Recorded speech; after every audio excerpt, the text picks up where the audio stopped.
A state lawmaker in New Mexico got arrested for drinking or driving under the influence, and apparently her pleas to the cops as she was getting investigated for being under the influence had a lot to do with how she has fought to protect the rights of police. Take a look. I literally fight for you guys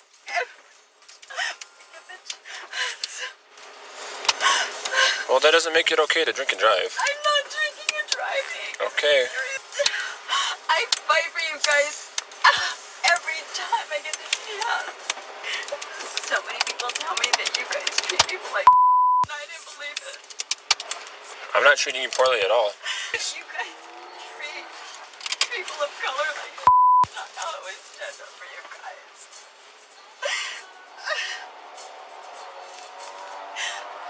I stick up for you guys, and I want to defend you guys when people say are you guys. That you guys treat people of color like I defend you all.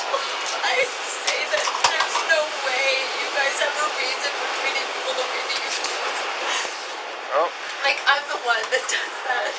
So as she is getting arrested for driving under the influence, she is telling these cops, hey, I've been defending you when people say all these negative things about you. You should let me go. So who is this lawmaker? It is Monica Youngblood. She is a state representative in New Mexico.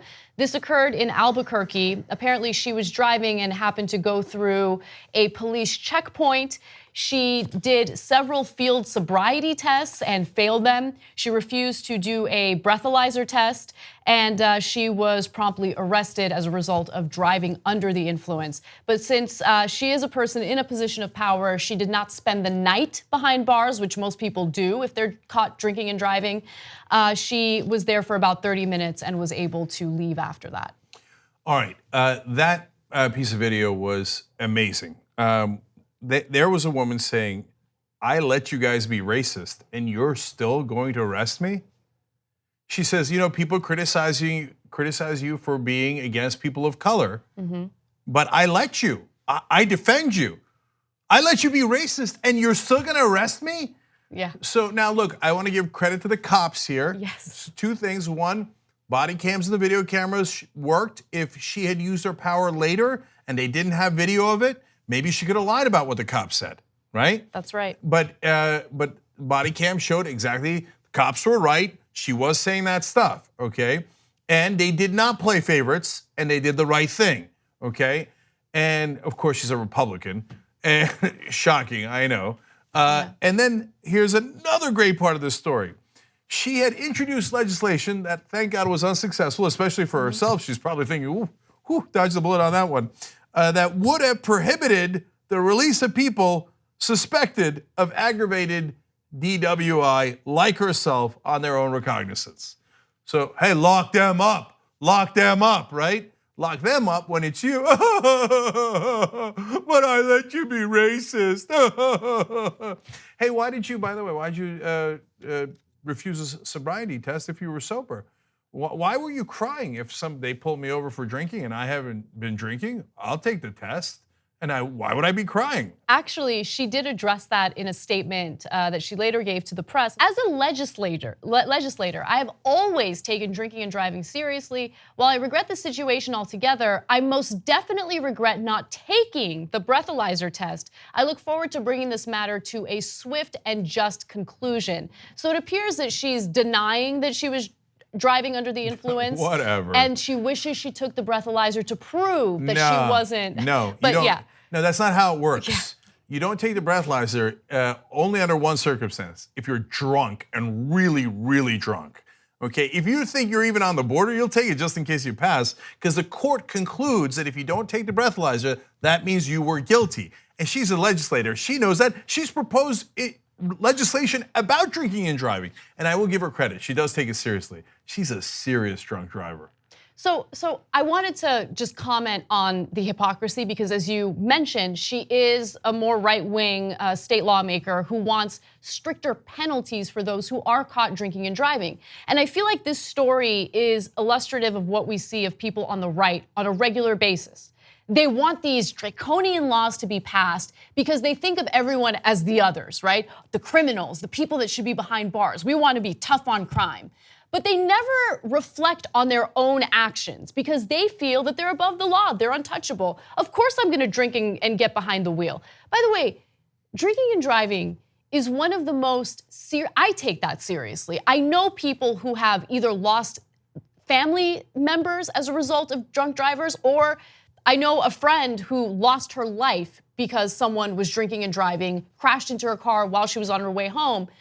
People lose their lives because of drunk drivers. It is the most nonsensical thing ever. And I love the fact that, there are people who are, putting action behind their words and they're fighting to curb drunk driving. But at the same time, the law only applies to everyone else when it comes to Republicans. Even when it comes to things like smoking pot, for instance. Like, think about how the Bush administration was when it came to the issue of marijuana. Very, very strict when it came to marijuana legislation. But when it came to Bush and him smoking while he was in college, that was okay. Yeah, and last piece of Republican 101 here. So one, she wants to be above the law. Like, look, I want to punish drunk drivers, but cops, I'm on your side, right? So let me just not follow the law. Well, that sounds like some other Republican I know. Second of all, don't take the breathalyzer so later you can say, I deny it, I strongly deny it, right? No, you don't take the breathalyzer. That means you're guilty. She's like, I'm looking for a swift and just conclusion. I've got an idea. How about you resign immediately? So I remember what the Republicans said about Spitzer. Whatever your point of view is on prostitution, he prosecuted other people who had frequented prostitutes. Oh, great. By that standard, whatever you think about drunk driving, she wanted to crack down on the drunk drivers. Great. You get to actually live those words now. Crack down on yourself. Immediately resign in shame, and then we'll see about criminal charges. She might actually resign because she didn't break one law there, she broke two. So the fact that she mentioned her position is illegal. A crime for public officials to use their offices to obtain personal benefits. So she is currently being investigated by state officials, and we'll see how that concludes. But she potentially broke two laws there, and it is pretty serious. The mindset and the thought process for many politicians, they get paid by certain people and they do their bidding. And then so the people who donated their thousands and thousands of dollars to them will be like, I paid you money, you do what I say, and they go, oh, that's what I do. Gotcha. So now, since she's in the position of being arrested, she's like, hey, I'm doing all this stuff for police officers. You're supposed to do me a favor to come back, because that's how politics works. Yeah. Isn't that how the real world works too? I do it for you, so you help me out and let me off the hook. Doesn't work that way. Yeah, and sometimes it does. So again, credit to the cops and credit to the Attorney General who's now investigating this case.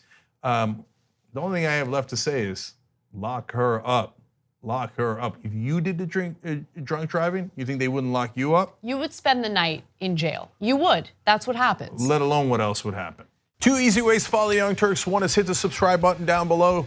Then you're a TYT subscriber. And second is ring the bell. And when you do that on YouTube, you're notified of our videos.